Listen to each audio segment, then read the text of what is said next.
Roman Reigns versus Jey Uso in a singles match for the Universal Championship, which headlined a pay-per-view.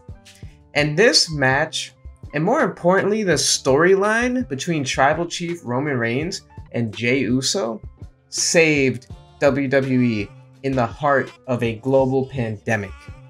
At the time, WWE's television programming was as stale and as cartoonish and as goofy as it had ever been. Like, we're looking at like 1995 heights of staleness.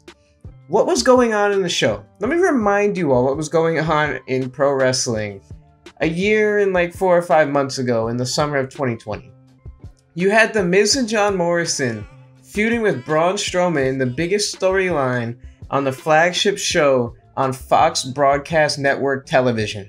You had The Miz and Morrison dumping slime on Caleb Braxton. You had Braun Strowman cutting just promos about how he came from nothing and he's the top guy. And you had Miz and Morrison doing a music video. You had these two guys feuding with Braun Strowman. You had a swamp match between Braun Strowman and Bray Wyatt, which the Wrestling Observer newsletter voted the worst match of the year. Literally, the best thing going for SmackDown at this point in time was Sasha Banks versus Bayley.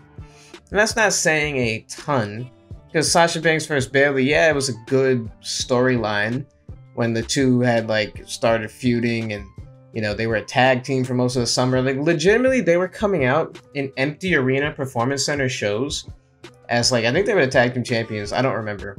They were coming out cutting promos. Bayley was screaming that she's the best wrestler. Sasha Banks was like, yeah, I'm the best. We're the best. We're the A team. Whatever. That's what they were doing, and it was entertaining to an extent. But wrestling was dead, man. Here is Jey Uso in the summer of 2020 hosting a karaoke contest with like Naomi out there, Lacey Evans, some other women. That's what Jey Uso's doing. And then in comes Roman Reigns. Roman makes his return at SummerSlam 2020, his much anticipated return. Literally one of the most anticipated returns in wrestling history. Like, let's be honest, there was nothing going on in wrestling.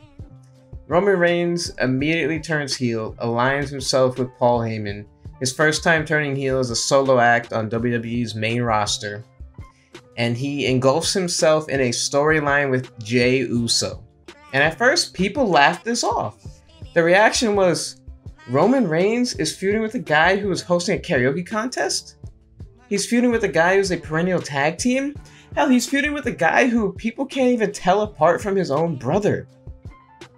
People could not tell the Usos apart, like, before this storyline.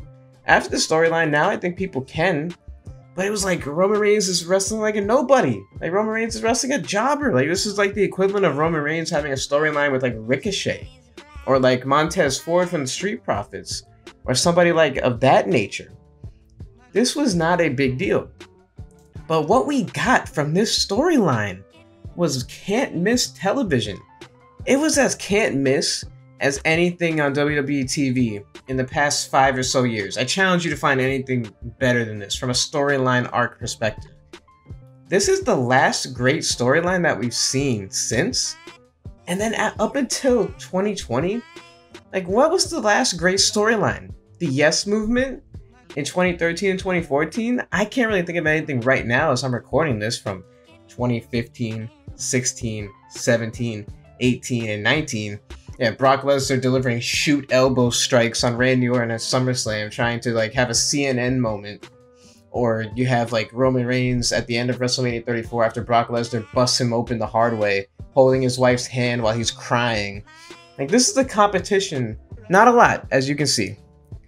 So to recap the storyline, we all know what the storyline was with Roman and Jey, so I'm just going to do a quick paraphrased footnote version of what it was. Basically, this storyline birthed a lot of catchphrases that are synonymous now with Roman Reigns. He told Jey to acknowledge him. He told Jey he's a tribal chief.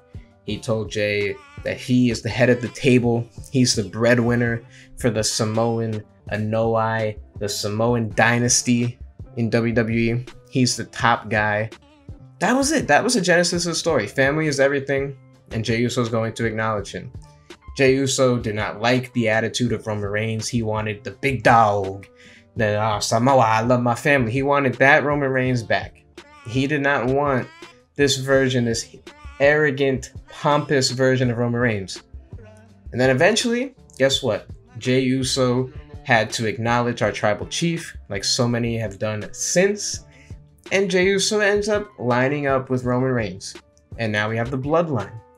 Let's look at this Clash of Champions match. This match, again, remind you, headlined a pay-per-view. Jey Uso went from hosting a karaoke contest to headlining a WWE pay-per-view.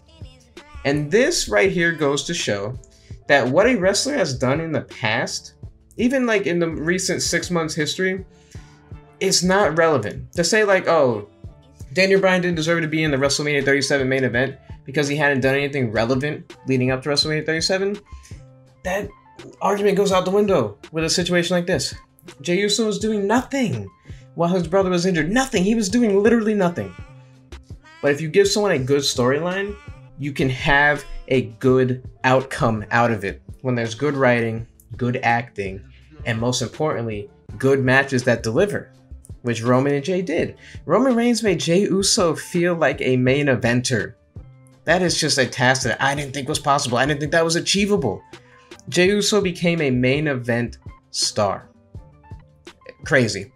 Jimmy Uso, he comes out there, he throws in the towel, like for his brother. Like, come on, you got Jimmy Uso hobbling out there with a knee brace on a crutch. The storytelling was just impeccable for this match, man. I challenge you all to go back and watch this match if you have the time. I did in preparation for this video. And yeah, I mean, that's really all I have to say about this. In closing, I don't know where WWE would be right now if Roman Reigns had returned and just picked up where he left off with his big dog character. Or where would WWE be right now if Roman Reigns had done the Tribal Chief character and then had a storyline feud with like Cesaro or something? And we had the same exact Roman Reigns storyline, but he's telling Cesaro to acknowledge him, telling Cesaro he's the head of the Samoan dynasty. Roman Reigns vs. Jey Uso was a perfect storm. It got WWE back on track. It got us all intrigued. And ever since then, I would say we've had pretty consistently good programming on SmackDown at least. And the Roman Reigns Jey Uso storyline was the catalyst for it all. So yeah, with that being said, that's it for the video. And I thank you guys all so much for tuning in.